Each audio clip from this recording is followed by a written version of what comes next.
Let's see if we can put this paper to bed. Put this paper to rest.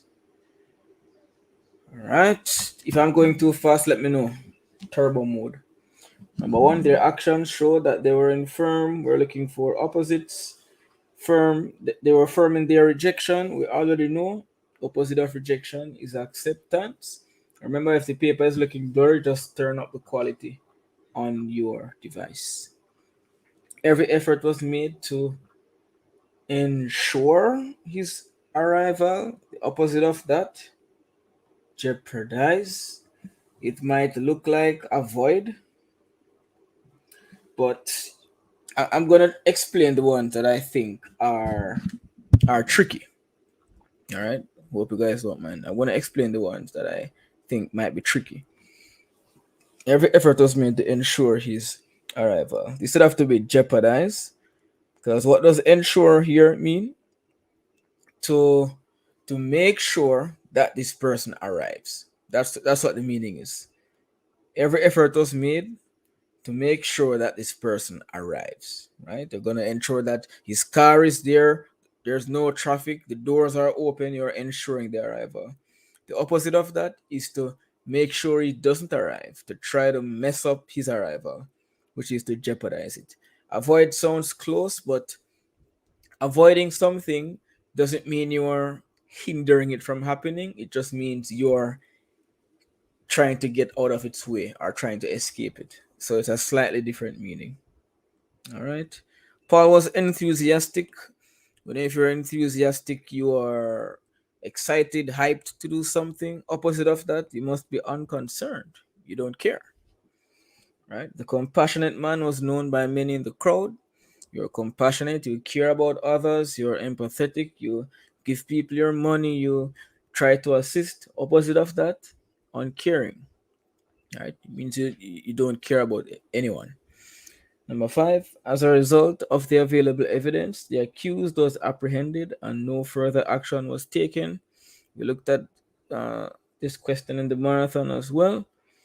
To apprehend means to capture, to arrest, opposite to release. All right, I'm just going to go section by section like this, page by page. Any queries so far?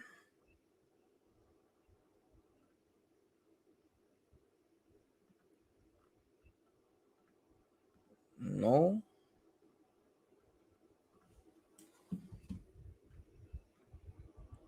I'm having a hard, I don't know, tonight. It might be my connection. I think my connection might be bad. Let me disappear for one more moment. Try to solve this problem. Sorry, guys.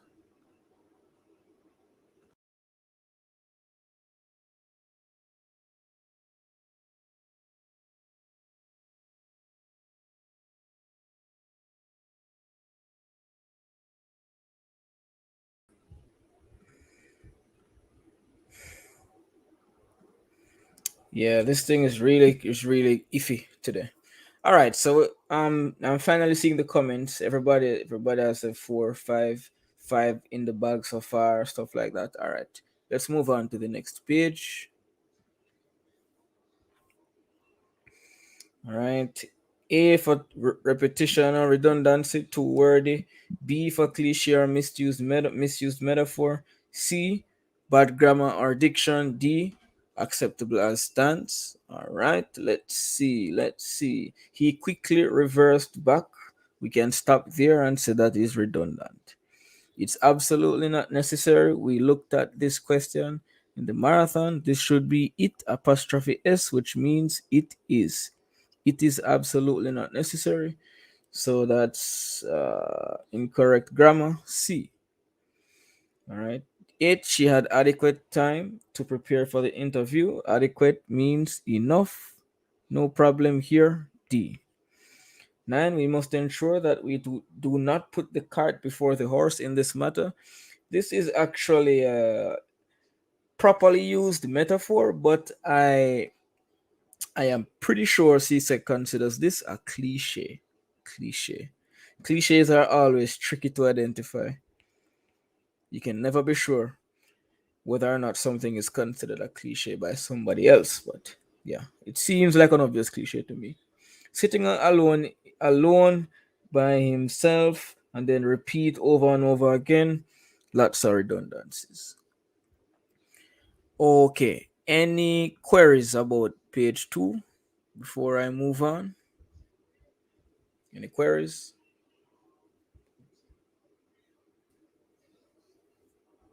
Anything looks weird? Does anything look strange? As soon as one person answer, I'm gonna move along.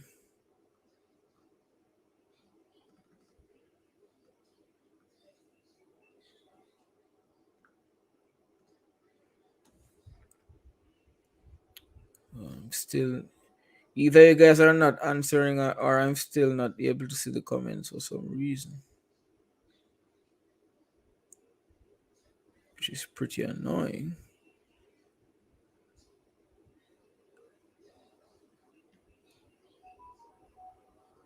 Okay, I have to look. I have to check the phone to um see the comments. Okay, so looking at what you guys are saying, this looks good. Yeah, I realize you're answering Minen, but I'm the one. Like my streaming platform is somehow it's a problem right now. CSEC Panda is here. Oh man, CSEC Panda. Yeah, I'm not just getting the comments late. I'm not seeing them at all on my device. So I'm having to look. I'm having to check on a separate device to see the see the comments, which is fine. It's a little slow, but I'll just work with that. All right, bam. Next page. More error recognition here. The principal, the principal bought the school furniture from that store, and we're looking for misspellings this time around. Principal bought furniture. I can't see any problems there. 12. The minister complained that the number of persons selected to perform was inadequate. At least it should be inadequate, but I can't even pronounce this atrocity that is spelled incorrectly. 13.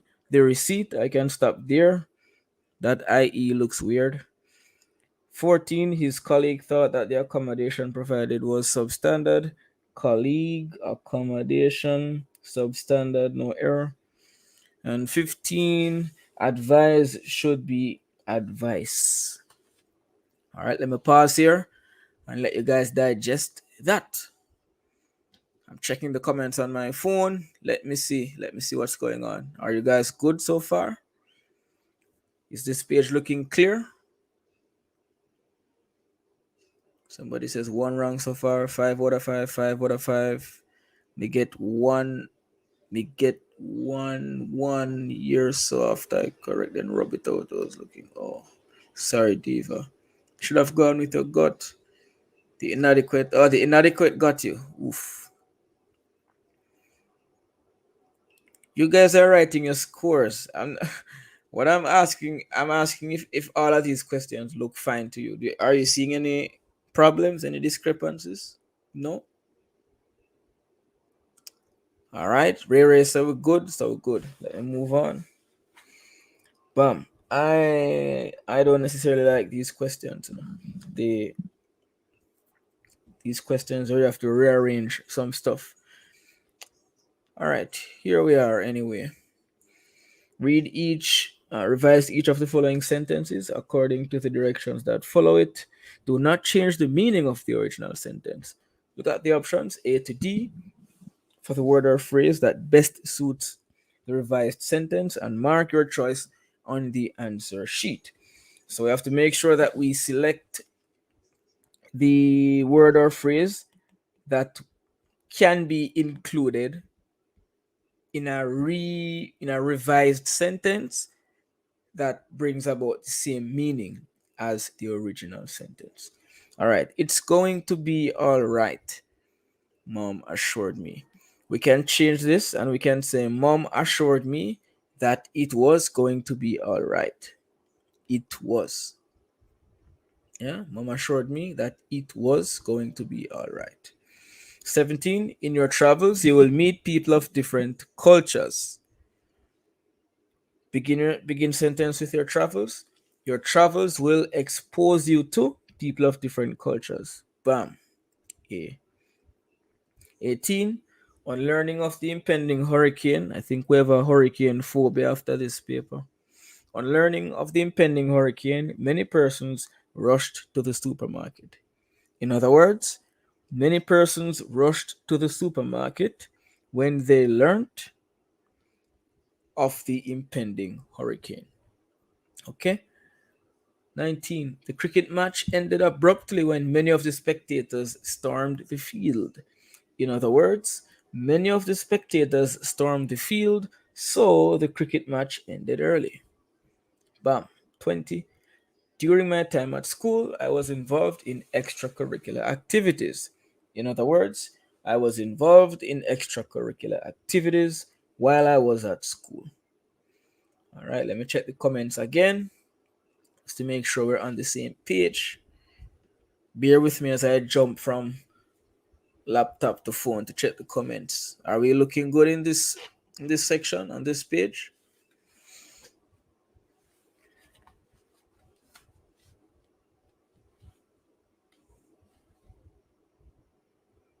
Are we looking good on this page? Somebody says food. My goodness. Are we already hungry? No problems here. 5 out of 5. All correct. Yes, sir. All right. Seems like this was an easy exam. And Panda, if you're here, don't hide amongst the masses. Let me know if everything is looking good. Are we looking good? If the screen is blurry, just turn up the quality. Mm. And some of you can't remember what you put for these questions because you were in there guessing. Yeah. All right, let's run along. Now we're looking for synonyms, words nearest in meaning. All right, synonym time. It was impossible to rectify. We've seen this so many times. To rectify something is to correct or to fix it. The flowers grow profusely. In other words, they grow abundantly or plentifully. Sometimes we say plentifully on the paper. For the first time in a decade, the company disclosed a shortfall or a deficit. What is the one here? Oh, it's not deficit being checked for. It's disclosed. To disclose is to reveal, to bring something to light, to bring it out of hiding. 24. Bushfires are prevalent during the dry season. Prevalent. They're everywhere, ubiquitous, widespread. During the final stages of the trial, a new witness was called to corroborate the testimony. We've seen this question before. To corroborate, to support. All right. Let me head back to the comment section again to make sure we're on the same page. How are we looking? Rectify, correct. Profusely, abundantly. Disclosed, revealed.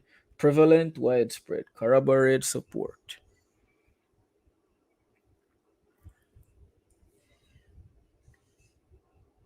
Looking good? Are we looking good? Looking good so far? 3 out of 5, 4 out of 5, all good, all correct. I think I overthink this section, but I still get 4 out of 5. 5 out of 5. Everything looks good. Yeah, Panda, these are pretty much, if not all, most the repeated ones. That's repeated. That's repeated. That's repeated. Repeated. Repeated. Lots of repeat questions. Uh, I think I think these are all repeated. I think so. Maybe I didn't go through these particular questions, but I've seen them on other past papers. Uh, and I think we saw this particular misspelling already. Think we saw that one. And we've definitely seen this. And this is all repeated up here. Everything. Bam, bam, bam, bam, bam. All repeated. And all repeated. So yeah, I don't think there's any new question so far. Nothing new. All just, you know. Someone says, and the metaphor was not cliche because I hardly see or hear it. Oh yeah, up to CSEC to decide what a cliche is. It's supposed, I suppose. All right, taste of the endless fruit. The poem that y'all swear you saw me break down. Maybe I broke it down to you in either my dreams or your dreams, but it wasn't in this life. It wasn't in reality. All right, I will not be analyzing the poem, but if there are any answers that you find difficult to believe, just let me know. All right, because this is supposed to be a quick live, under 1 hour live. All right. There's a single kite left in the sky, most likely because what? Why is there a single kite? When a single kite is left in evening sky, and I stand black against its saffron, pulling in the night covers. So we already have the answer here. Yeah, a single kite is left. All right. I said I'm not gonna break down the poem, but I'll have to do some amount of very quick analysis just to make sure we're on the same page. What is this kite? Let me check the comments. You know what? No questions. I'm going to tell you what I think this kite is. I think this kite is a bird. I don't think this kite is that thing that you fly, that little toy thingy. A kite, kites can refer to birds as well. Yeah, a kite is a bird. So when a single kite is left, meaning when the sky is cleared out and birds have disappeared, it's getting late. We see evening sky. That's another mention of time. The day is over or finishing. And then I stand black against its saffron. Saffron is this orange color that indicates twilight or sunset, right? Pulling in the night covers. All of this evidence saying it's late. All right. So 26, the single kite is left because it is late. None of these other answers make any sense, actually. So just by eliminating the foolishness, you will end up with that. 27, what aspect of the sky does the poet focus on? We see here black against its saffron. Saffron is a color. So it's color. There's nothing here to indicate the size of the sky, nothing to indicate shape or distance. All right. 28. Of whom is the poet most likely thinking of? Of whom is the poet most likely thinking in the poem? So this person is reflecting as evening comes, as sun sets. You're thinking of this particular person. It says twice, I think of you, right? I think of you. Pulling in the night covers, that language is a little bit intimate, that kind of metaphor there. And we see chickens searching for warmth, which might indicate the mindset of the speaker who might be searching for some warmth in the memories. We won't break down the poem too much, but it seems fairly obvious that this person is missing someone, right? Missing someone who he or she loves. Otherwise, they wouldn't be standing out in the night sky or evening sky reflecting on this person, right? So the most likely scenario is they love and miss this person. The other answers doesn't just don't make any sense. An artist at work, there's no indication of any artist here. A lonely old man, no indication of that. Enemy hiding is just total foolishness. 28. When bat breaks a calm lake like scissors on a warm fabric, we all know what a simile is, comparing two things using as or like. When bats break a calm lake, the bats breaking the calm lake compared to scissors cutting through a warm fabric. All right. Any queries on this page before I move on? Let me check. Let me check comments. Prank, okay. 5 out of 5. You put ship. You put ship. Yeah. So with this point, with that particular question, you would have to know what saffron means to understand that it's the sky's color it's being referred to. All right, bam. Let's move on. Let's move on. 4 more questions on the poem. The poet speaks of each of the following except what?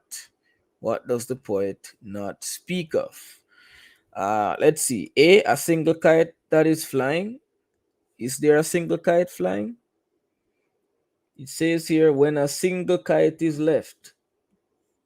So A is in the poem. Okay. B, a lone fisherman waiting. Is that in the poem? Where a lone fisherman waits. That's in the poem. C, bats breaking warm fabric. Is that in the poem? Bats breaking a calm lake like scissors on a warm fabric. So that's not in the poem. That's different. Hens' wings that are warm. Yes, searching the warmth of a hen's wings.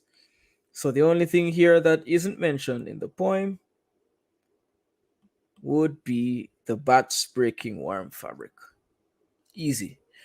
31. Which of the following literary devices is used in line 4? Let's look at line 4. Black against its saffron. We're seeing some imagery here, but guess what? Imagery is not an option. We have contrast, metaphor, hyperbole, alliteration, and this is contrast. This is contrast. Black against orange.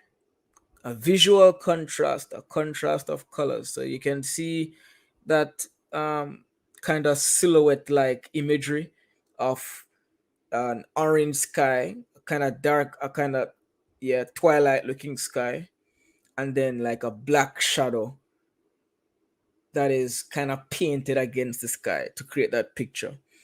I'm not sure if you've seen. Let me just do a quick Google image and show you what kind of imagery comes to mind.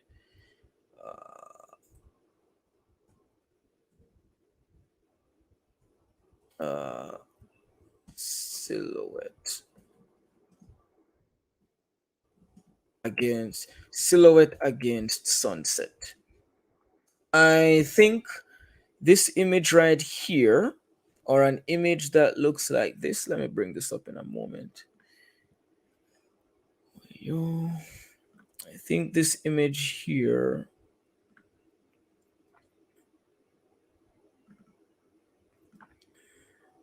I think this is the kind of image the poet is depicting, right? So the color behind this person here can be considered saffron, right? Saffron.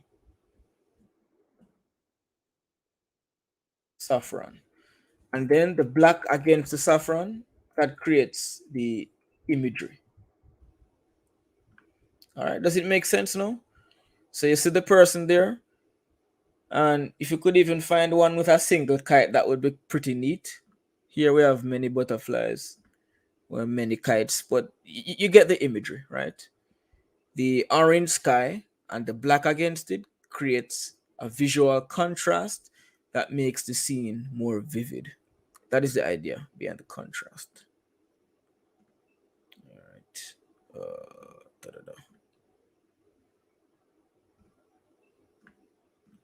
All right, bam. That is that. And we can actually eliminate the other devices as well. We can eliminate the other devices. So let's do that. Metaphor. Are we seeing a comparison between two things here? Black against its saffron. I stand black against its saffron. There's no comparison because the saffron is just the color of the sky. It's not really comparing the sky to anything. It's just describing the sky.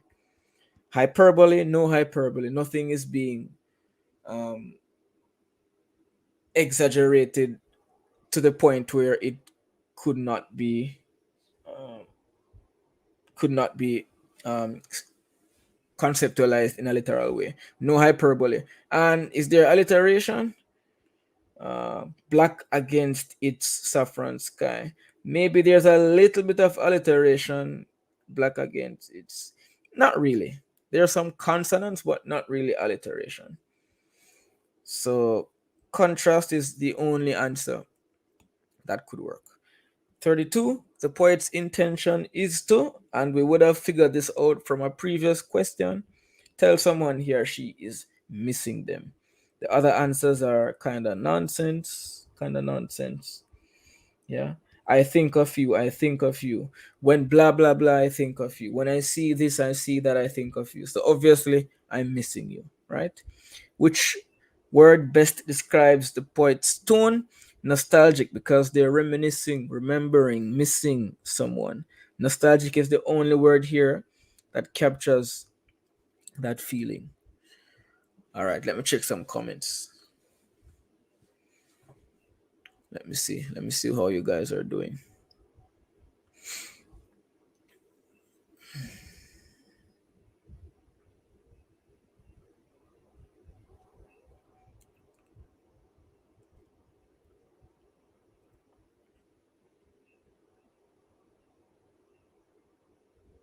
Good so far. All again. I got all 8 out of 8, 6 out of 8, 7 out of 8. To me, when you clarify giving support. Oh, there's some conversation about the testimony one.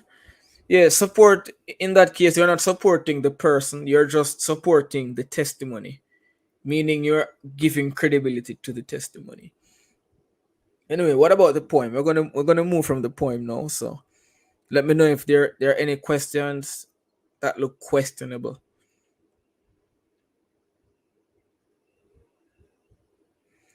We're looking at the all right, it seems you're talking about that question. Let me see if we can get some more clarity. What number was that? Uh, what number was that? Even though I'm hurrying, even though we're rushing, we still want to get as much insight as possible and as much clarity as possible, right? Oh, corroborate here is the issue. Number 25. Is this what all the fuss is about? During the final stages of the trial, a new witness was called to corroborate the testimony. Yeah, I don't think it's very close actually. It's not super close. A lot of questions are even closer on this paper. Corroborate the testimony. Another synonym that could be used might be validate. All right, guess what? Let me.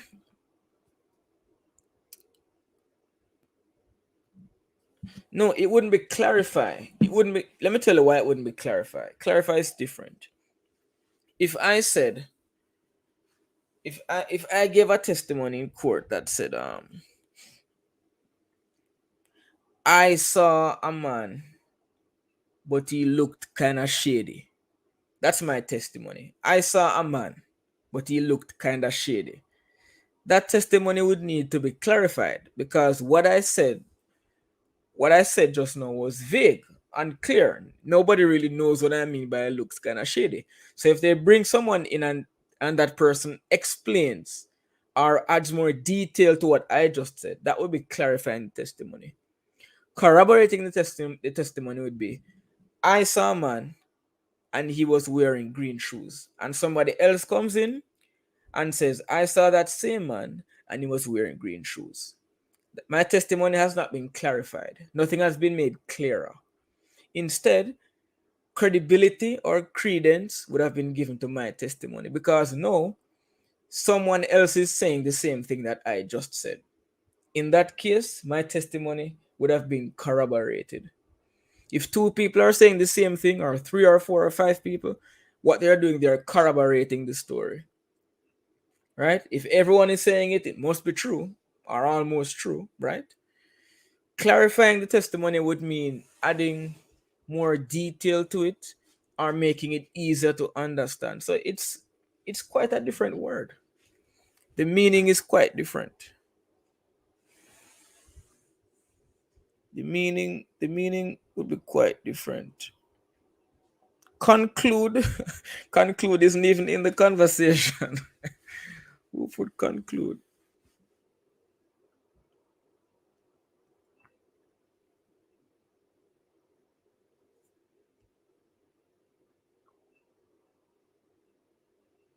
Yeah.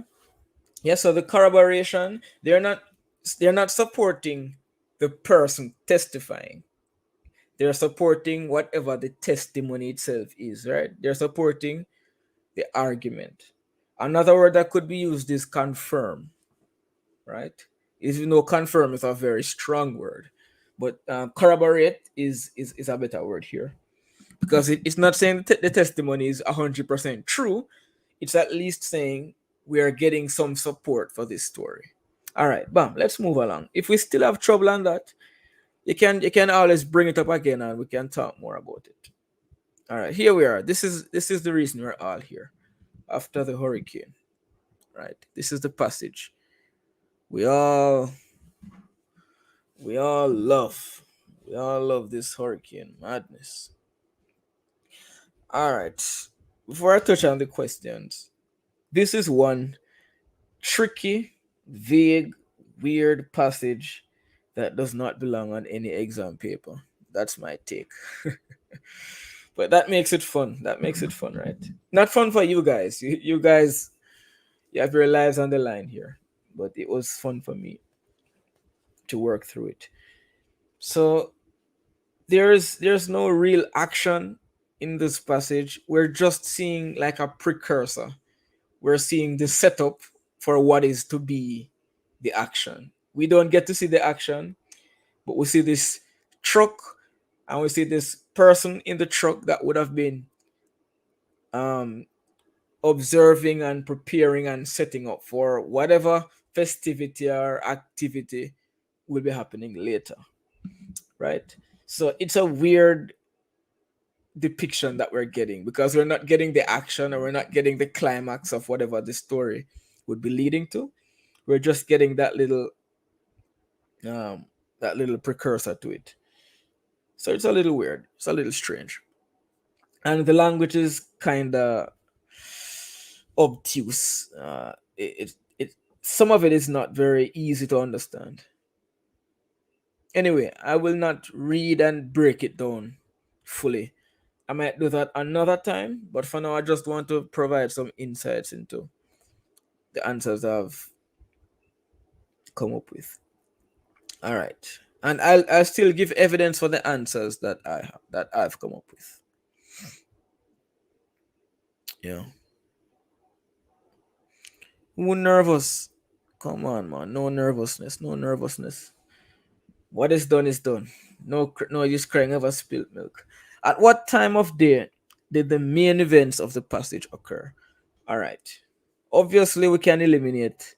You know what? Let me not eliminate anything just yet. Because I'm guessing some of you put A, some put B, some put C, some put D. For me, it was between B and C until I read a little bit more deeply, and then the answer became clear. So, first of all, what are the main events of the passage? What are the main events? What are the things? What are the actions? There's not much action here, but what happens in this passage? And what is the time frame given? What is the timeline? The truck appeared as soon as the sun set. So this is when everything starts. The passage, the events of the passage starts here, as soon as sunset. So immediately we're entering into evening territory. All right? Evening is that time between sunset and like black dark night. Right? So the sun has set, or the sun is setting, but it's not yet late night, right? There are some loose definitions or distinctions between evening and night. Some persons say night is bedtime. When most people start going to bed, that is night. Some persons say when they can see the stars clearly in the sky, it's night. The idea is you have afternoon, you have sunset, you have evening, then you have night. So, in which time frame are we seeing most of the activities happening? We start at sunset, bursting into the plaza from some street through which the nocturnal wave of murkiness and star advanced. What is the meaning behind this metaphor here?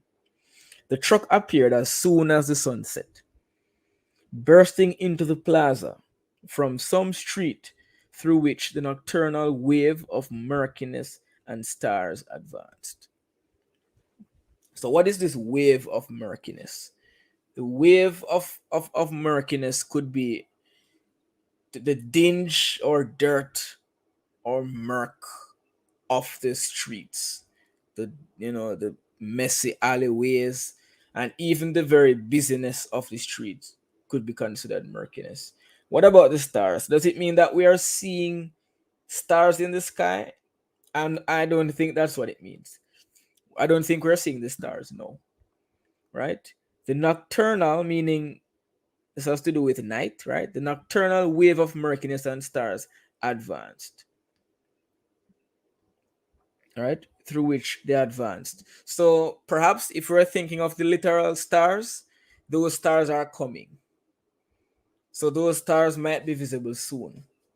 Or the stars here might not even have to do with stars in the sky, right? It could even be referring somewhat metaphorically, somewhat sneakily to the star of the show, the person who is in this tent. He's the star. So that's another way in which you could interpret star.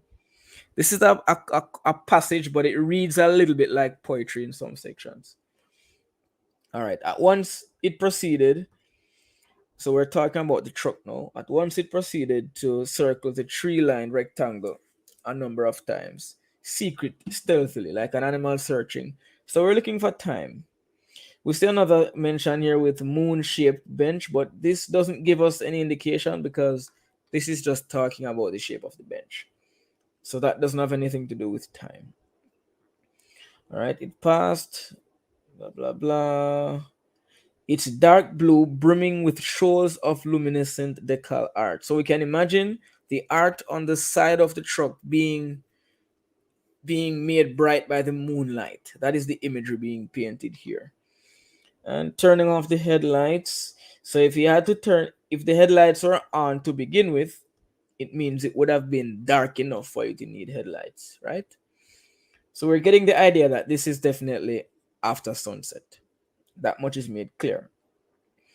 It's after sunset, but is it night?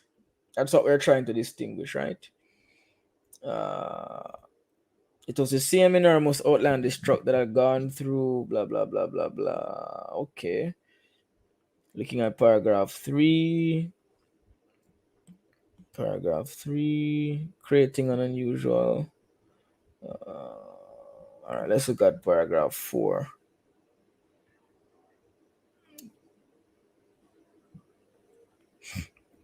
So this is where we actually start to reach night in the passage. The entrance, he moved toward the back part of the vehicle and struggled with the door for a while. From inside, he brought out several bolts of grayish material that he unrolled on the ground. In about an hour, watch this now, in about an hour. So an hour passed between here and here. 1 hour passed. So we're not yet necessarily at night, but 1 hour passed. So maybe by now we're inching up on night, right? So after that hour passed, what happened? In about an hour, the bolts proved to be a canvas, forming a small tent attached to the truck. The entrance to this sort of country house was covered with an blah blah blah blah blah blah blah And he didn't show himself again until the town clock struck 8. So the end point, the end time of this passage is 8 o'clock. 8 o'clock, maybe we can say, all right, 8 o'clock is night. Fine, no problem. But when does most of the action, when does most of the activity occur? Not after 8, not at 8, before 8. Between sunset and maybe around 7 o'clock. So we can imagine this to be about 6. Down here it's about 7. And this is like this is the bulk of the passage. So this isn't night. This isn't night. Down here we get a little bit of night in terms of the timeline of the passage. Up here it's all evening. Yeah.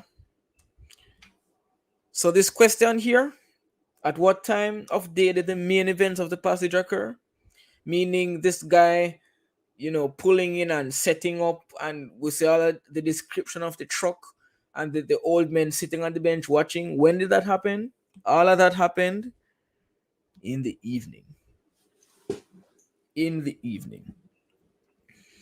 All right, let me check the comments after that, because this was one of the more controversial questions, it seemed.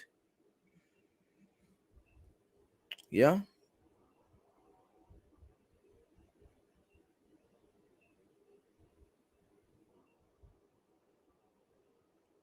Someone says between sunset and 8 is night. No, man. Sunset is not night. Evening is between sunset and night. Between sunset and night, you have evening. So what is the evening? If you have sunset and then you have night immediately, where is evening? There's no evening. Yeah.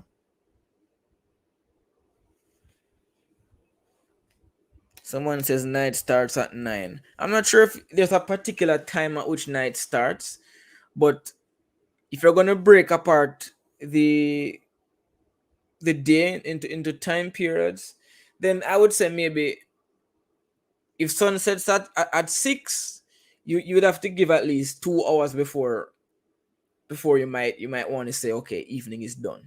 It's no night time, right? Yeah. Yeah, the sun I wouldn't even say the sun sets in the evening. The sunset initiates the evening, basically. The sunset initiates the evening. So we have afternoon, and afternoon leads to sunset. And after sunset, we have evening. I'm not sure how long the evening lasts, but after that, we have night. Yeah. That is it. That is where the evening is. Let me see if a dictionary can help us.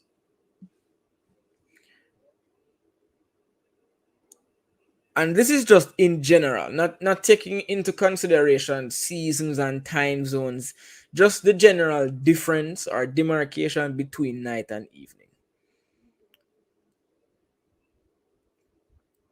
All right, let me read the definition for evening: the time of day between dusk and night when it gets dark. The time of day between dusk is when the sun is setting or has just set. So between that sunset time and night is evening. So according to this definition, evening cannot come directly after sunset, because there's something between sunset and night, and that is evening. Another definition here, second definition: the time of day between the approximate time of midwinter dusk and midnight. So the secondary definition for evening is between dusk and midnight, which would be about 9 p.m. Right? Those are the two meanings in my dictionary. Let me see. Evening versus night. Evening occurs between afternoon and nighttime. It's roughly defined, reading from Google WikiHow, it's roughly defined as the few hours after sunset, but before the sky turns fully dark. Night is when the sky turns fully dark and all sunlight is blocked by the earth's shadow. I hope all of these definitions are making it clear.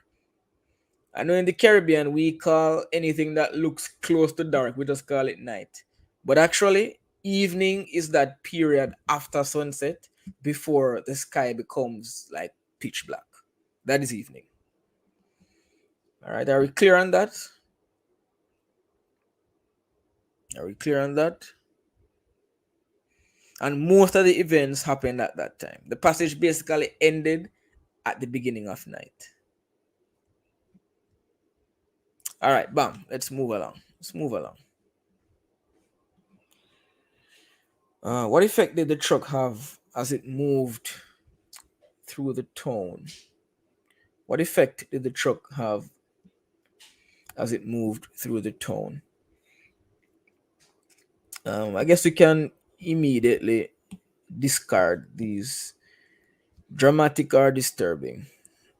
Well, all you have to do is look at diction, look at the word choice, and we'll get a good idea of whether or not this truck was a disturbance. Was this truck bothering people, or were they more excited and intrigued by it? Let's see.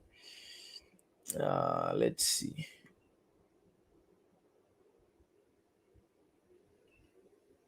Ooh, that's a key word.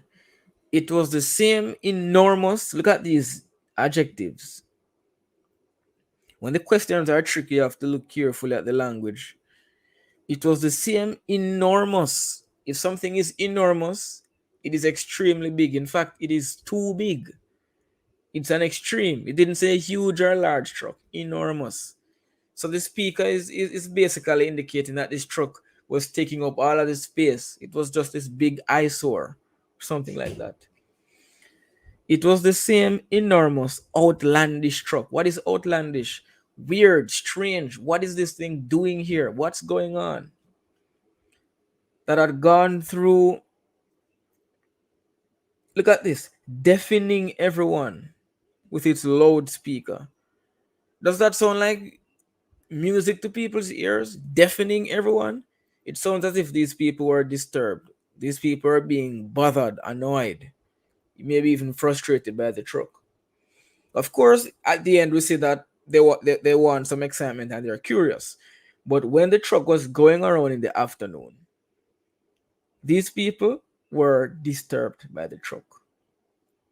Disturbed. They were very clearly disturbed. 36. In lines 1 to 2, the tone is described as what? Lines 1 to 12. Lines 1 to 12. And the options we have: having hills and valleys, underdeveloped with poor roads, having a series of winding roads, organized with main and secondary roads. This was another easy one. Lines 1 to 12. Let's see. Let's look at where the roads are described. Bursting into the plaza.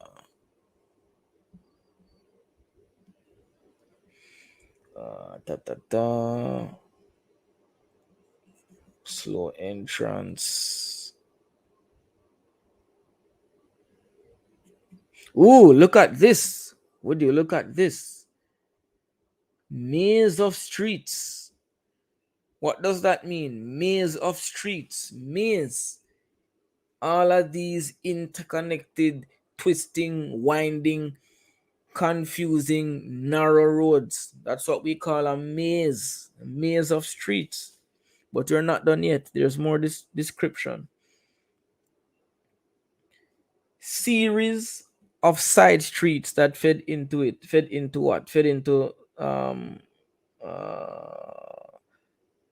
the plaza, right? It was a navy blue truck covered with decals of fish that ended by circling around and around the plaza from where the echo reverberated, moving away through the series of side streets that fed into it. Yeah, so series of side streets. Yeah. So with the series of side streets and with the maze of streets, what is the impression that we're getting of the streets?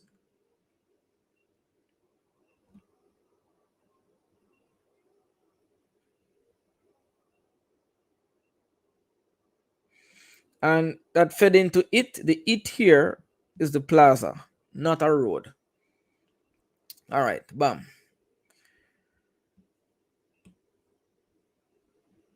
Having a series of winding roads. All right, we do not get the impression that the streets are organized at all.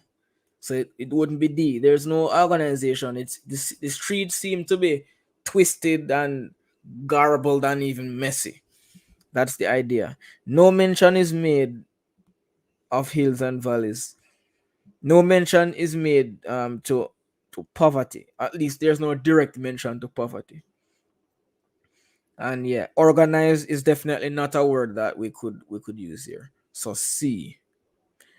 37. Which of the following is not illustrated in the passage? Answer A. The village had no vegetation.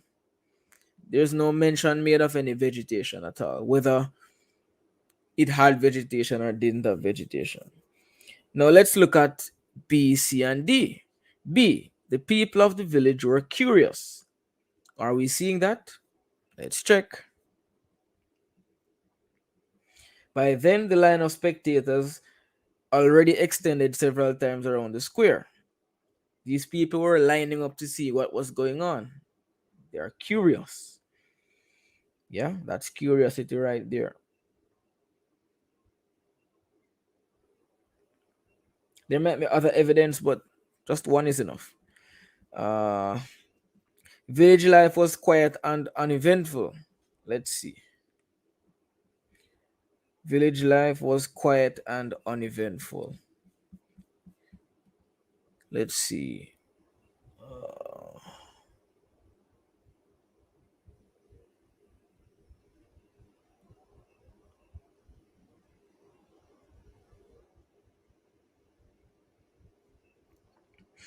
Uh, there are a few hints that suggest that the village was generally quiet, before or outside of this truck. One thing is, it would have been easy to follow it by ear through the maze of streets. So there's this truck running around making noise, and it's easy to follow it.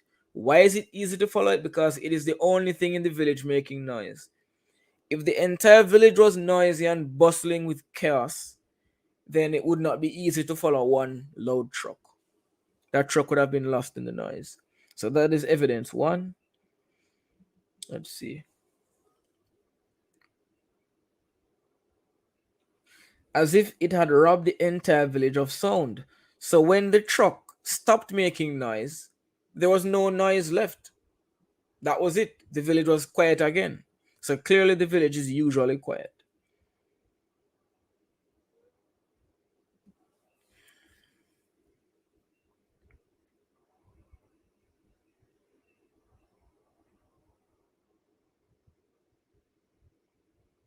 There might be other evidences, but that's enough for now. And four, D, sorry, the village had just been hit by a hurricane. Yeah, that's obvious, right? The passage is titled After the Hurricane. And there's mention of something about that. Let me find it.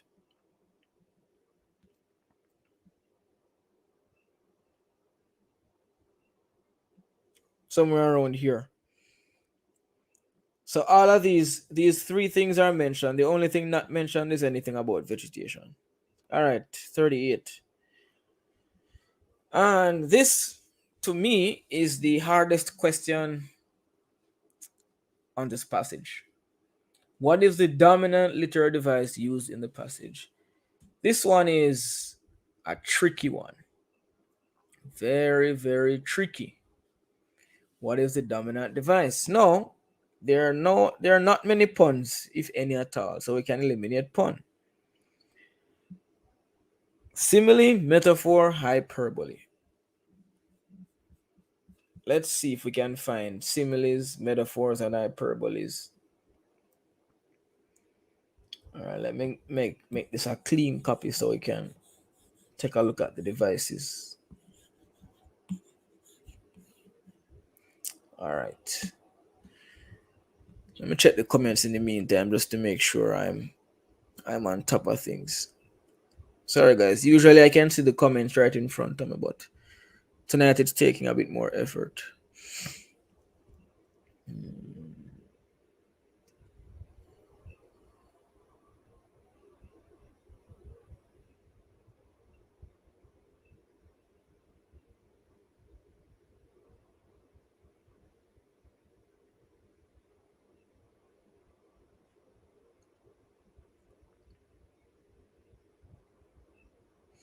All right, looking at the comments, I don't think there's much confusion going on here.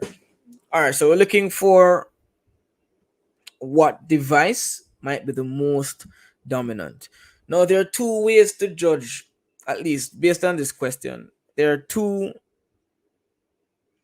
ways to judge the dominance of devices. One, how many of each device do we see? Do we see more similes than metaphors? And two, which device is doing more to impact the passage? Which device is doing more to impact mood, to create imagery, to extend meaning, stuff like that? So, which devices do we see more of, and which devices are generally more effective? Let's see. We're going to go through the passage and look at some devices. The truck appeared as soon as the sun set, bursting into the plaza. Blah blah blah. Here, the nocturnal wave of murkiness and stars advanced. Obviously, this is not literal. Metaphor, metaphoric language. So metaphor has 1 point so far. We're looking at just the sheer number now. Metaphor has 1 point so far. All right. At once it proceeded to circle the tree line. Let me change color for simile. At once it proceeded. So it proceeded like an animal. This is a simile. One simile so far. It proceeded like an animal searching for somewhere to rest. So far we have a simile and we have a metaphor. The old men sitting in a row. Passed in front of them. It's dark blue, brimming with shoals of luminescent decal art. No, this might be a metaphor, a subtle metaphor.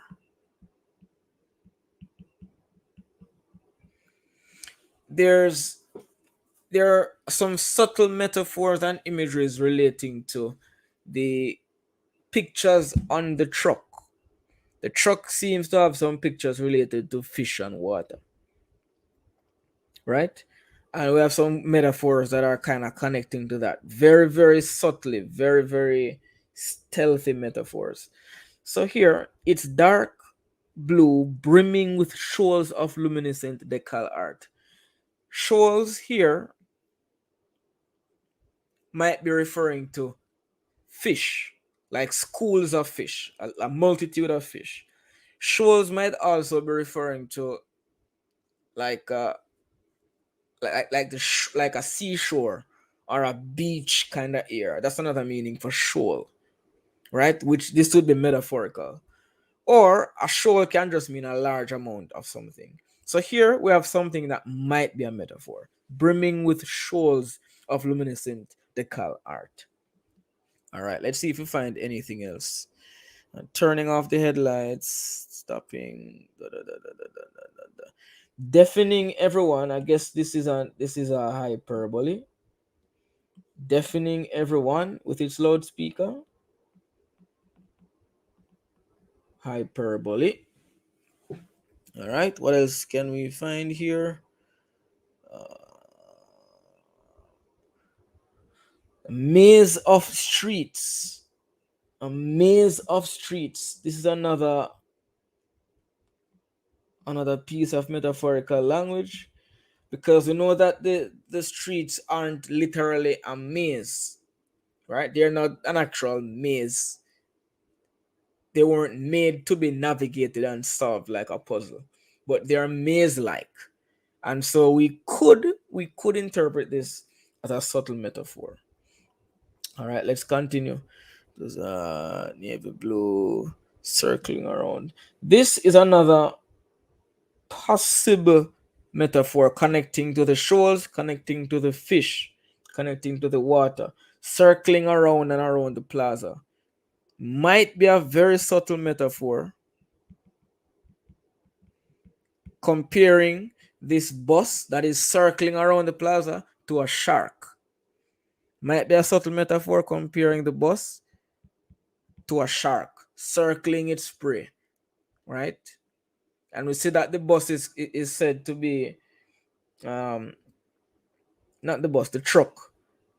Apart from the color and the water imagery, we see that the bus is described as uh enormous, outlandish. No, that's not what I'm looking for. All of the adjectives that led to it being a disturbance, right?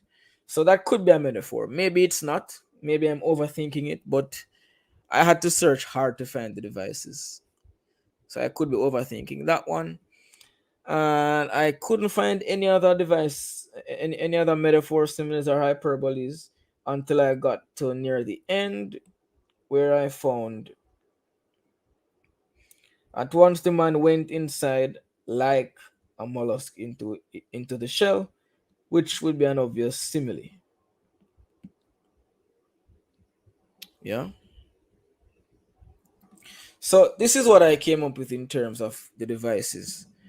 I found two clear metaphors. See that clear metaphor here? Very obvious and clear metaphor. Uh, where's the other clear one? Maze of streets, clear metaphor. This one is kind of a shaky metaphor. This one is kind of a shaky metaphor. But in general, I think metaphors are a little bit more prominent than similes. Because at best, we have two similes. Unless I'm missing something obvious, we have no more than two similes. So in terms of numbers, I think metaphor has the edge. Now, what about effect? Which device is doing more to convey meaning or convey feeling? The two similes, once it proceeded to circle, blah blah blah, like an animal, okay, you get some impression of how the truck is moving, fine. And at the end here, once the man went inside like a mollusk into its shell, this simile wasn't even super necessary, because just saying the man went back inside would have given me the same idea. Now, looking at the metaphors are used to greater effect. I think the nocturnal wave of murkiness and stars advance, painting this. I don't know. It's kind of a vague metaphor, but it feels a little bit surrealistic, and you're definitely getting the evening going on tonight kind of imagery, right? Brimming with shoals of luminescent decal art, metaphor used in conjunction with imagery to show you how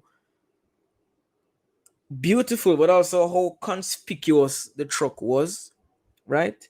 And if you want to consider this a metaphor with the shark thing, that would fit in as well. So I think in general the metaphors are just a little bit more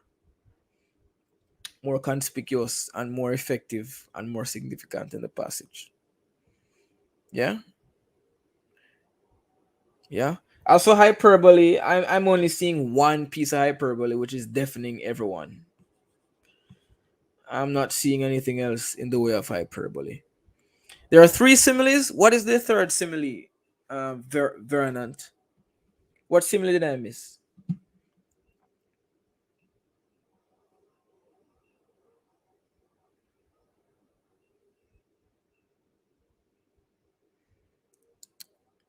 I'm looking at the comment. Someone is saying there are three similes, and I couldn't find a third similar, a third simile.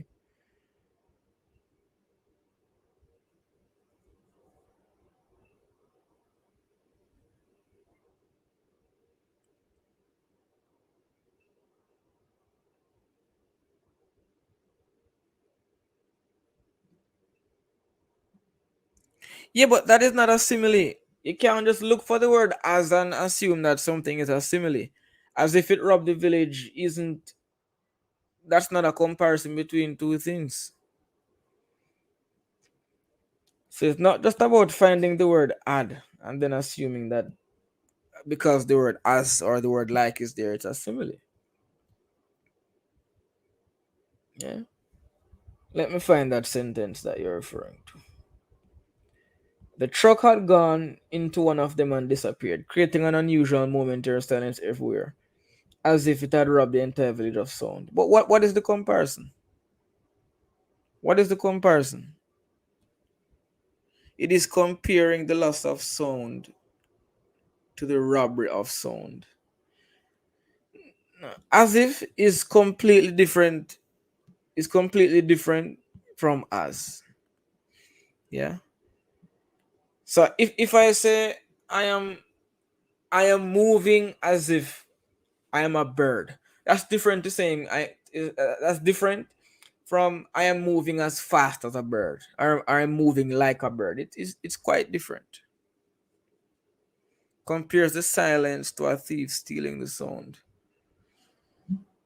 Man, that's not quite as simile though. Not quite as simile. All right, so I'm working with metaphor. I found this one quite tricky. I had to read the passage several times. I'm not sure. Under exam pressure, I might have chosen simile. Who knows? Because the similes are more obvious. You can easily identify a simile. The metaphors took some digging. All right, 39. The passage appeals mostly to what senses. I think this one should be obvious to everyone. Sight and hearing. No taste, smell, or touch of note. 40. The words he didn't show himself again until the tone clock struck 8. He didn't show himself. So obviously he just waited until 8 o'clock. There's nothing else to get from this phrase. He didn't show himself again until the clock struck 8.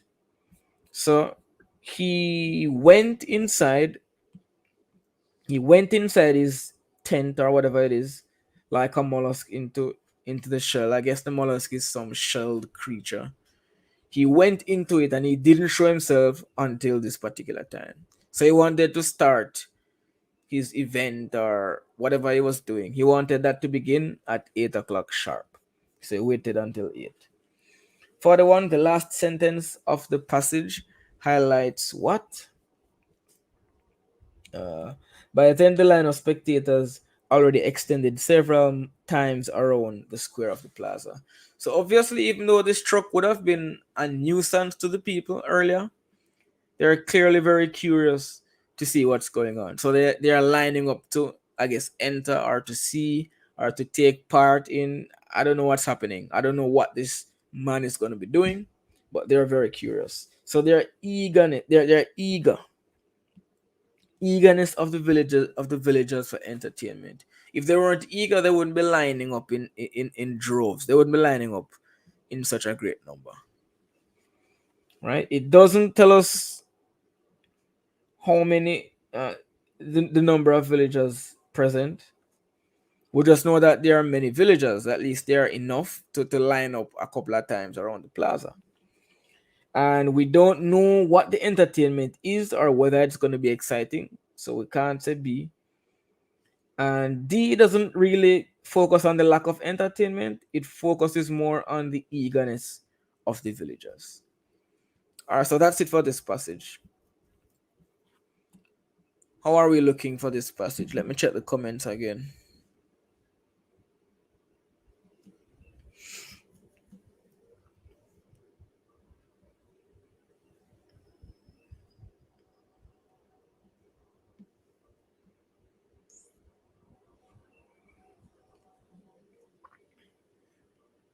It extended several times, so it speaks to the amount. Yeah, but look at the last sentence. It said nothing about how they felt, only that they extended numerous times about the square. Yeah, it's not just about whether it's a specific number or not, Vernant. But look at this.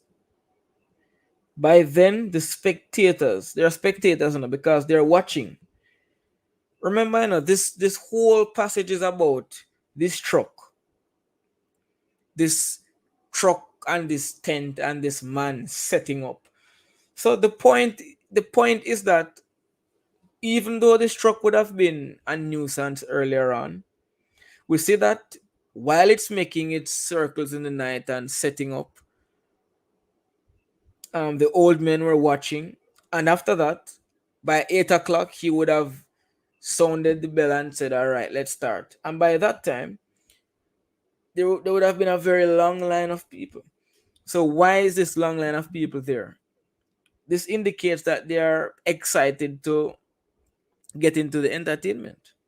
They are very curious. They want to see what's going on, and it ties into another question that we answered, which is which one? Uh, which question was it? The B here. We said that the people of the village were curious, and this was not the one that was not in the passage, which means this is in the passage. The same curiosity is what leads them to join this long line at the end. So yeah, there are a number of villagers, there are a number of people, but that is not what is highlighted here. That is not like the main point of that sentence. The point is,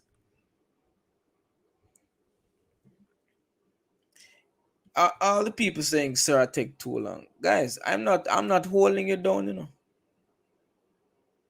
I'm not bounding anybody. Right? So if making something clear for somebody else is an inconvenience, then I mean you can watch the replay if the replay is available, right? But I want to ensure that we are all understanding and we're moving at the same pace, right? Is that such an evil thing to do? We're almost at the end anyway. We only have two passages left. This is another tricky passage. This isn't about me just dishing out answers, guys, right? This is, if that's what you want, in the future I can just publish an answer key and say this is my answers. I am providing explanations for those who care about why the answers may be the answers. All right. 42. According to paragraph 1, lines 1 to 4, deaths from heart disease, cancer, and debility are on the increase because of what? The growing substance abuse in today's society. Right? If you look at this, it becomes clear. Growing substance abuse. Uh, these threats have presented themselves in social accepted forms.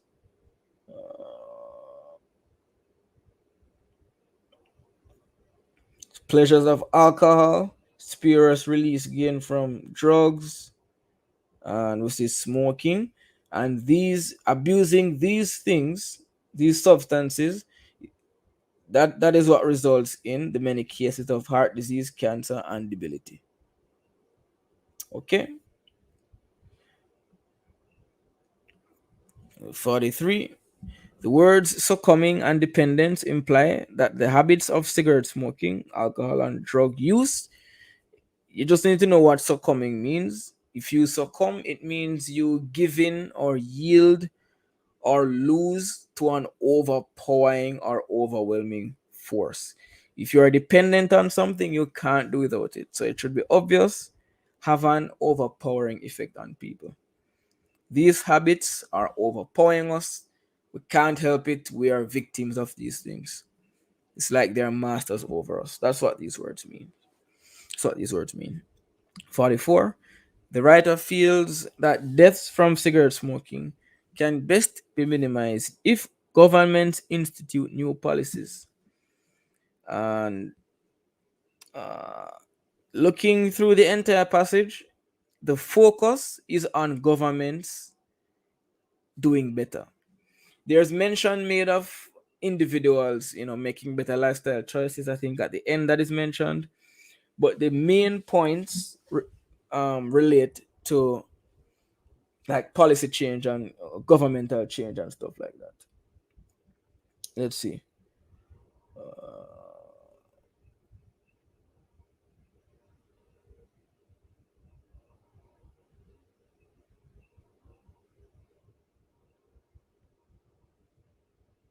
So here it mentions the personal choices made and the choices that are only possible if national policies and health strategies break new ground. But then it goes in, it focuses on one of these two things. Let's see. Government policies can strengthen the individual choice and prevent the growth of the smoking habit. And then we see more on that. Restrictions and advertisements will blah blah blah.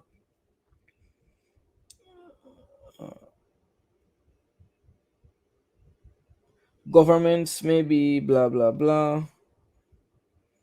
Financial action. So looking through the passage, the main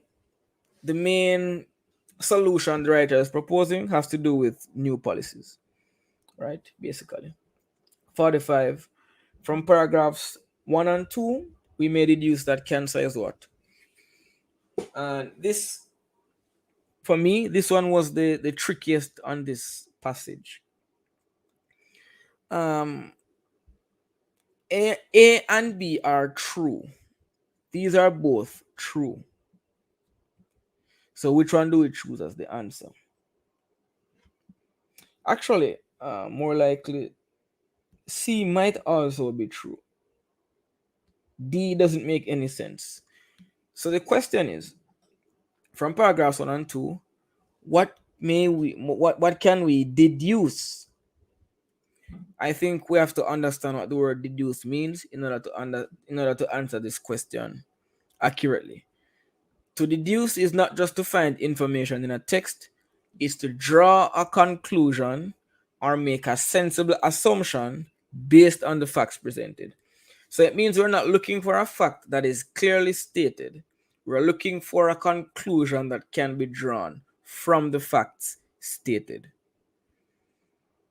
Do you understand the difference there? Do you understand what a deduction is? It's not just identifying a point, it's drawing a conclusion from points to identify.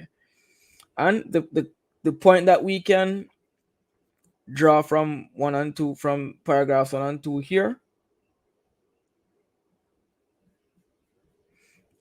look at this. Industrialization has created a new set of intangible threats. These threats have presented themselves, which have, okay, so we'll talk about the threats here.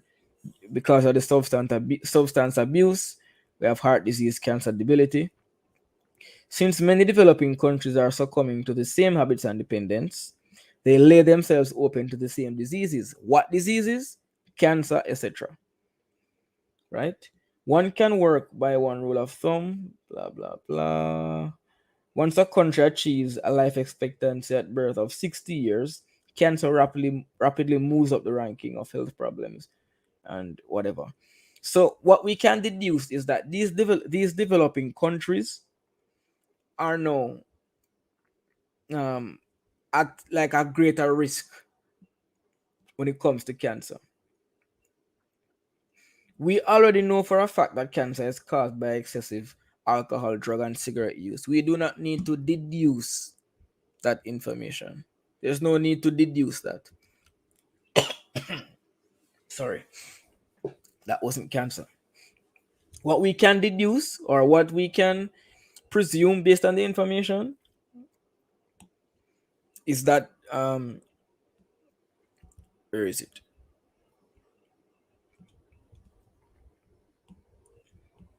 Is that cancer is on the increase in developing countries. That isn't stated directly, but it is heavily implied from all of the surrounding facts. Right?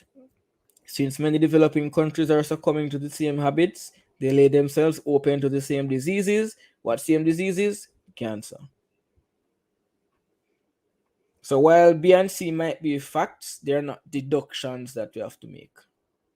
All right, 46. In the passage, it is suggested that one reason people smoke is that cigarette smoking is.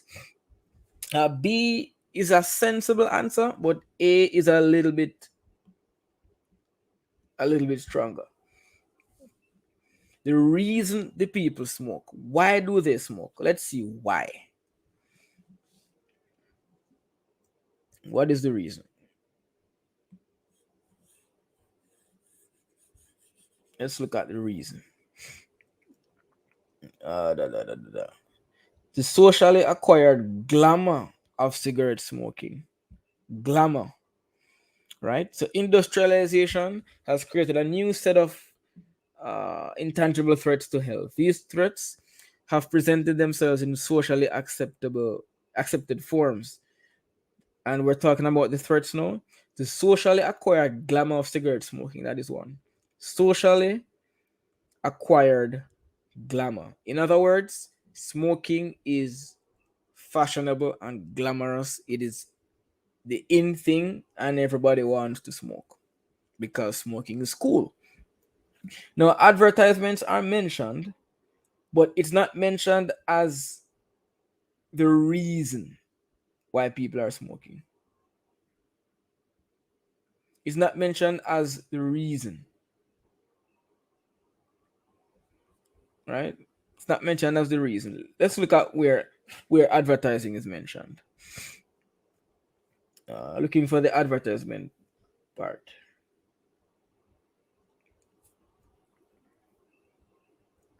It says here, restrictions on advertising and promoting cigarettes will reduce incentives to smoke. This does not mean that people are smoking because of advertisements. So that is not a perfect correlation. However, up here, we have a very clear-cut answer. The glamour of cigarette smoking is um, one of these intangible threats to health. So 46 would have to be A. Someone says I need a breakdown of 45 and 46. Uh, we really need more breakdown on 45. I think I've cleared up 45.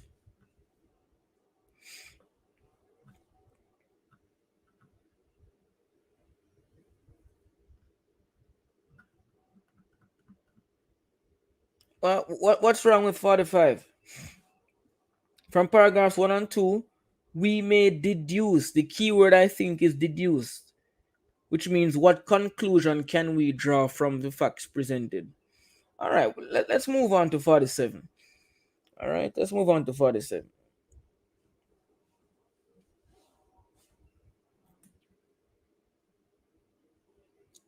45D, Peter, and D for 45. One major drawback to health problems. Where does it say that in paragraphs 1 and 2? Major drawback to health programs. What health programs?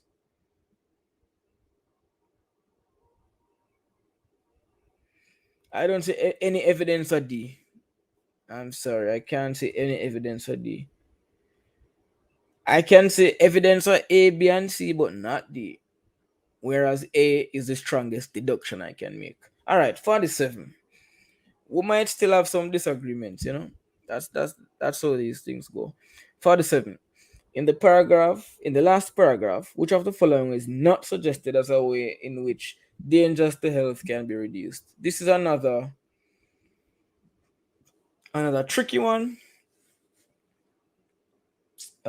Which one is not? I feel like you're answering based on what they think is happening in real life. What do you mean, Calicia?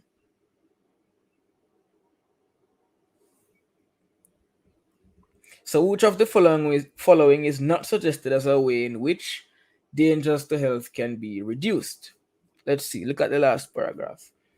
First option, governments implementing new policies. So we're going to choose A if A is not suggested in the last paragraph. Let's see. Do we see A suggested? Some causes of ill health can be removed by political action. Bam. What is political action? It must be governments introducing new policies. That is political action, right? That is political action. It's not said in those exact words, but that's what we can deduce, right? That's the inference we can make.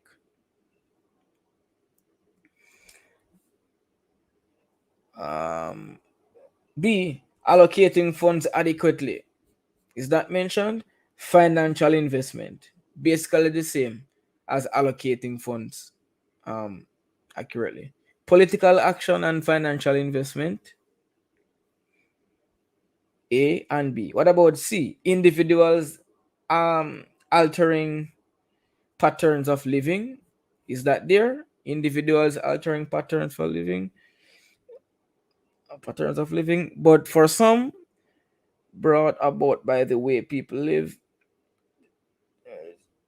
change their way of living. So that is there. What about D? Politicians becoming more responsible? That is not stated here. Nothing here about politicians becoming responsible. Show me where you say anything about politicians becoming more responsible. It's not in the last paragraph.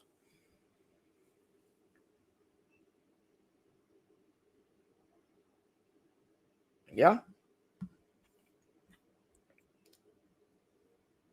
D, not stated. Is Panda here? Panda's gone. All right, so I put E. Lucas, that might just be the right answer. E. E this name. Yeah, Richie, this one, the questions are really tough. Even 47 is tricky because in the last paragraph here, you have to kind of make assumptions about what these mean. They're not directly in correlation with A and B, but it seems that they're talking about A and B. Political action seems to line up with governmental policies, whereas financial investment seems to line up with allocating funds adequately to policies. So it's basically political action and political financial investment. And then we have here individuals altering patterns of living. That one is clear. Uh, People deciding to change their way of living. The only thing not mentioned or even hinted at is politicians becoming more responsible. All right, before I want to move from this passage, is there any question that is still people are still talking about 45?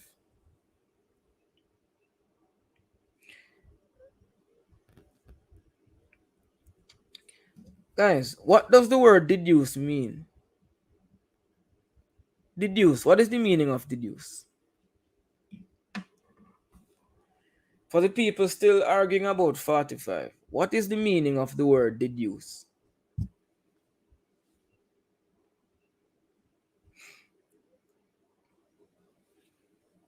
Deduce, meaning to reach a conclusion by applying rules of logic or other forms of reasoning given premises or known facts. It's not just citing a fact. So if I say I am hungry, you will not deduce that I am hungry because I just told you directly.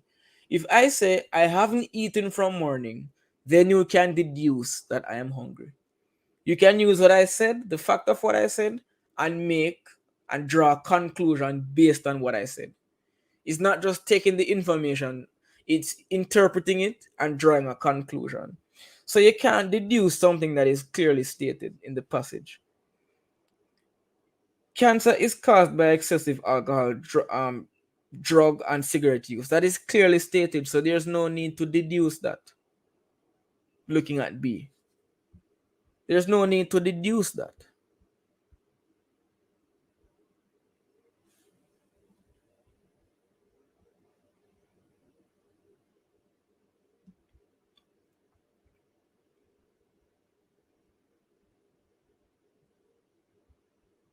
All right. When I thought we'll get grimy. No, no griminess. All right, bam. Let's run along to the last passage. Oh my gosh, it's not the last one. We have two more.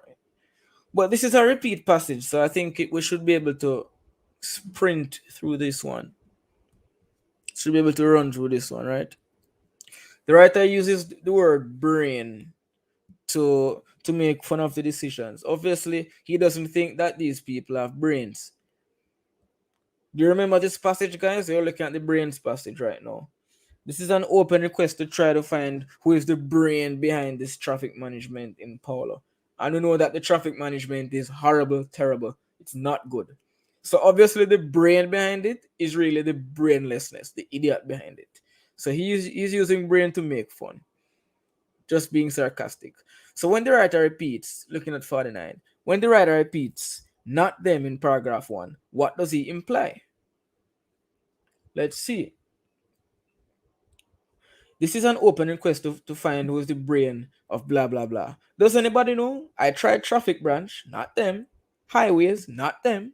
Planning and development, not them, not them. In fact, nobody wants, and here the answer is made clear. Nobody wants to take responsibility for blah blah blah. So not them is repeated because nobody wants to accept responsibility. I asked John, John says not me. I ask Harry, Harry says not me. Everybody is saying not me. 50. Stoke Street in line 7, Celestial Road line 9, and Delino Street in line 17 can best be considered what? These are obviously examples to support the writer's case. Examples of what? Examples of roads and streets where the traffic rules don't make sense. He has all of these examples. Look at Stoke or Stroke. Look at the street. In fact, many people were charged for going the wrong way up a one-way street. Then suddenly it's back to two-way. And traffic for so. Same is true of Stoke Street. So obviously, he's trying to bring up Stoke Street as an example of the stupidity of the people who are involved in traffic management. Same with Delino Street and Celestial Road. All right. Yeah, Richie, it's an interesting passage. Somebody's not doing their job, and this man gets mad at them, and he's just lashing out, being very sarcastic and very smart mouthed. All right, the writer's tone can best be described as sarcastic, and we saw that from the very first paragraph when he's talking about the brain, the brain, the brain. Obviously, he doesn't mean that they're smart. He's making fun of them. He's highlighting how ridiculous and stupid these people are. Bam. Moving on. 52. The last sentence of the letter is similar to paragraph 5. Why? The last sentence of the letter is similar to paragraph 5. Let's look at the last sentence. Let's look at the last sentence. Who is this brain? No doubt, a small man with a big, big car who has no name. Right? So this brain, this person creating all of this trouble, this person in charge of traffic business, they are brainless. They're a small man in that they're not owning up to their stupidity or their mistakes. They're not taking responsibility. They're not smart. But guess what? He has a big car. He has a big car. What does that mean? This guy is living big life. He is okay. He is not being affected by all this. He has a big car. And he has no name, which means he doesn't have to face any consequences. He doesn't have to take responsibility. Big car, no name. Small man, no brain. So that is the last sentence. What does it have in common with paragraph 5? Paragraph 1, 2, 3, 4, 5. Oh, there's an exception. If you have a Canadian High Commissioner sticker, you can park and the record will not touch your diplomatic car. Maybe we could all become diplomats. We see the same attitude here and here, where this guy is saying, we, the regular, common, small people, have to suffer under these stupid traffic rules. But these big shots, these diplomats, they are basically immune to all of this. They are fine. He is obviously disgusted at this double standard, this lack of responsibility, and this unfairness in the system. He is disgusted at it. Someone says, D, contain rhetorical questions. Where's the rhetorical question in paragraph 5? No rhetorical question in paragraph 5. They all mention cars. Yeah, but what that doesn't what is the point of mentioning cars? So what if they're mentioning cars? The point is they're expressing disgust. Yeah. And when it says a small man with a big car, it's not even being very literal with the car either. It's just saying this guy who is not taking responsibility, he's able to live life. He's a big shot. Yeah. So it's about the disgust. This man is disgusted with the discrepancies. All right, 53. The author of the passage is most likely a motorist. Obviously, he is affected by these traffic rules. He's driving. Yeah, he's driving. He's a motorist. 54. Again, the small man suffers in line 14, implies that the small man is often disadvantaged. The small man is taken advantage of. So there's the difference, there's the contrast between the big man and the small man. The diplomats who can do anything and get away with anything and park anywhere, and the regular small men who they're the ones getting the tickets, they're the ones getting their cars impounded, they are the ones suffering, they are the ones being taken advantage of, right? They're not being ignored because being ignored is not so bad. Instead, people are going out of their way to bother them, to take advantage of them. So it has to be B. 55. This letter was mostly this was most likely something like a letter to the editor. Yeah, newspaper. It couldn't be a press release because what company or organization would be releasing a letter like this? Tourist brochure? No one would come to your country if this was a tourist brochure. School magazine? This has nothing to do with schools. Has to be A. We're gonna move on to the last passage. Any problems with these questions? This is a repeat passage, by the way. So if you had prepared thoroughly, you'd have been able to run through these questions without much of an issue. I'm finally able to see the comments in real time.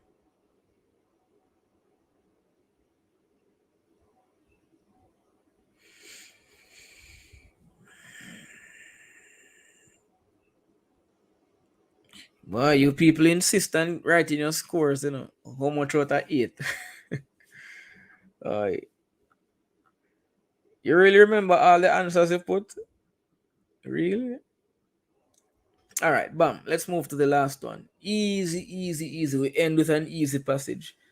After a tumultuous journey, we come to a beautiful end. 56. When the writer uses the statement, our floral arrangements send the message when there are no words. What does this suggest? When there are no words, what does that mean? It means when you cannot find the words to explain. You love this woman so much that you cannot put it into words. They're saying, don't worry.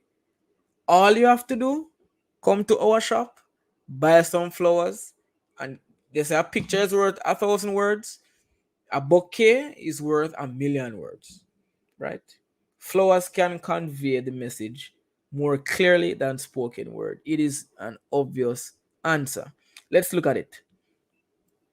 Line 3. Say you are special with love blooms. Our floral arrangements send the message when there are no words.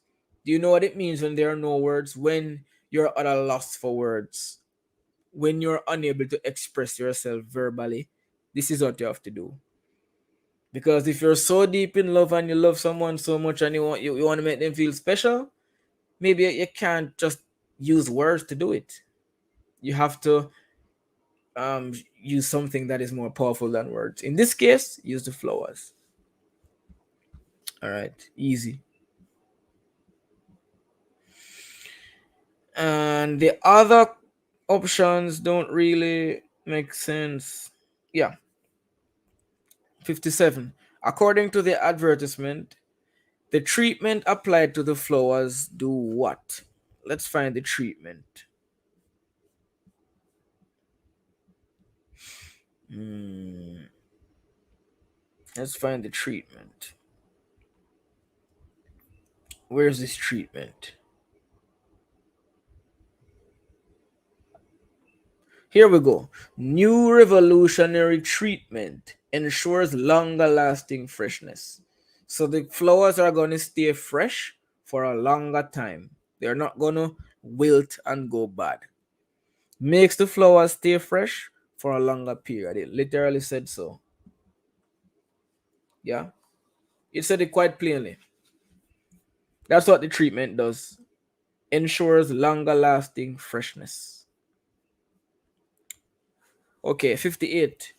The use of the words to meet your every whim and fancy is intended to make customers feel that their desires will be met. What do we mean by meet your whim and fancy? Whatever you want, we can do it. What is a whim? What is a fancy? These are trivial or fleeting or weird or sporadic desires.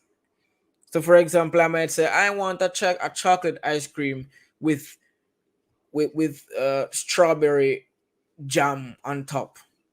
That's just a whim right now or a fancy. I didn't put any thought into that desire. I just feel like I want that.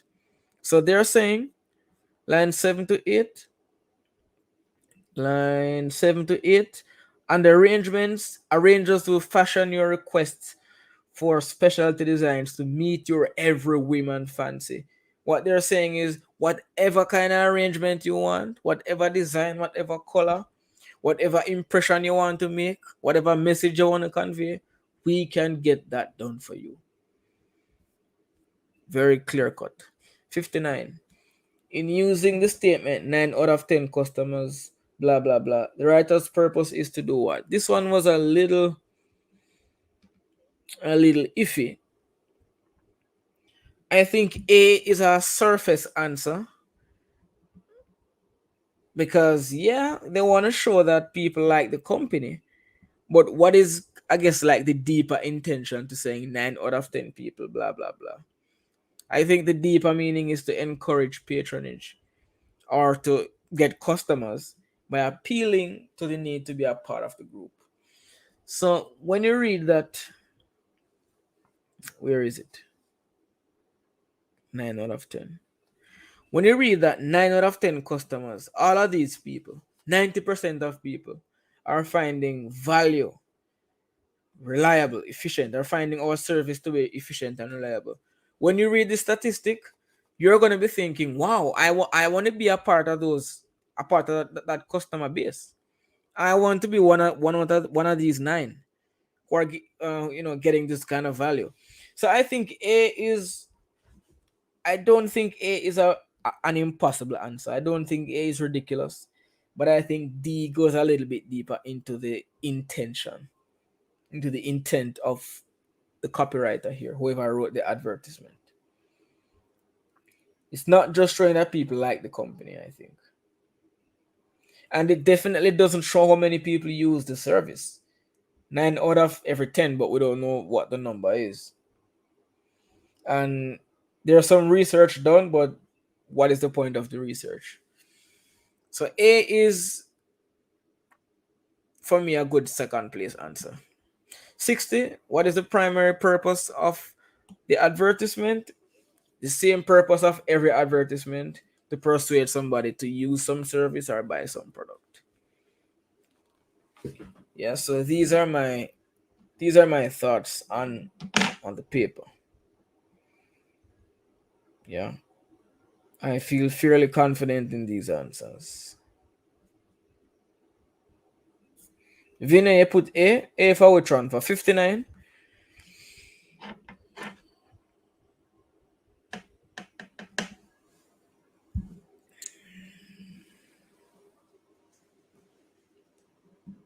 Yeah, I think 59 A is not a bad choice at all. It's not a bad choice, but I think D is just a little bit better. All right, so looking at the shaky questions, 59 sounds like it's shaky, at least to some of you guys. It's not really shaky to me, but it has a close second. There's no shaky answer for this passage. 45 seemed shaky here. 47 also seemed.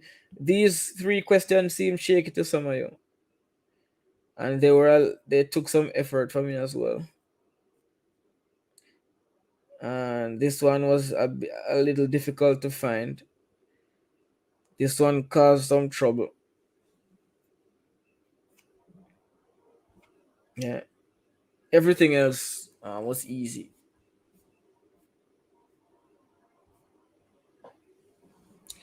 Yeah.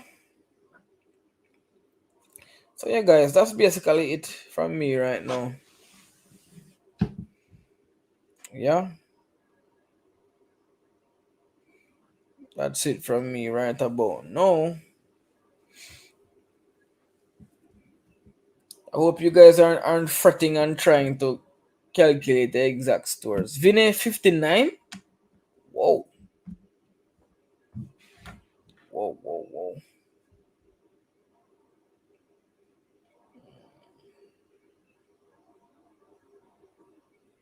Zoom through. You want to see it again? Sir, load up GTA. GTA? What do you mean? I don't play GTA.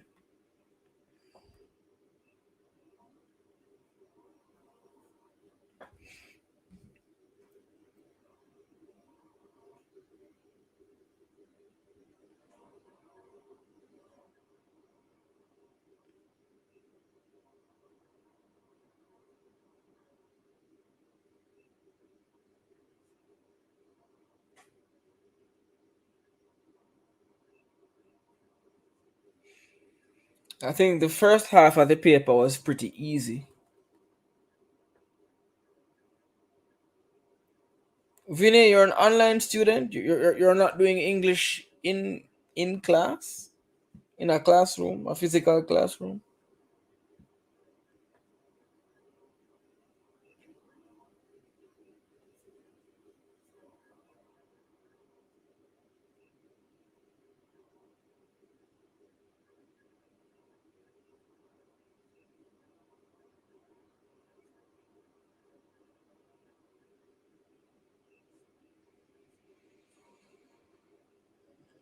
All right, there they are. Only get 48. 48 is good.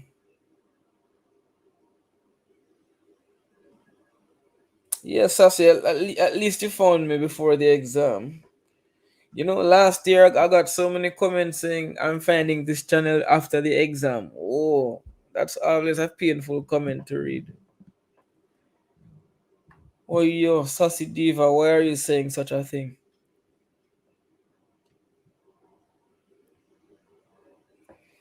Yes, Akilia. Akilia, you clearly passed. But your scores look good, man. I'm seeing 50 out of 16 in general.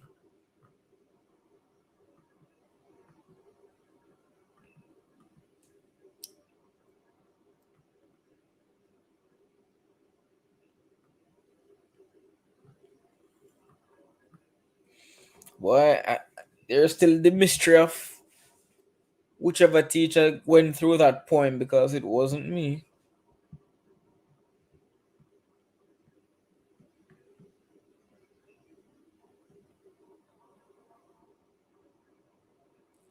Yeah, before the exam, eh? All right. Oh wow, this sassy diva. Wow,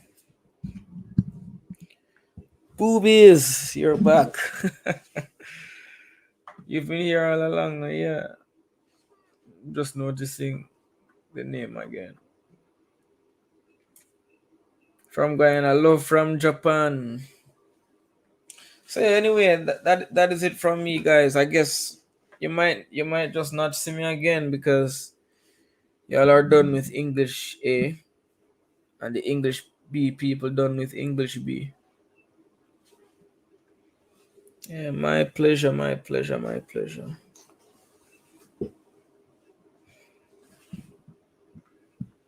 Oh, Vinny, interesting.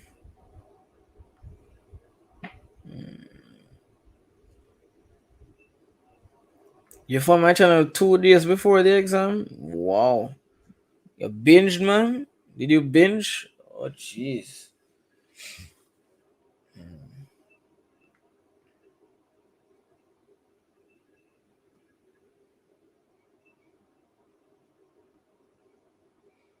All right. Anyway, guys, take care of yourself. It's now 1 a.m.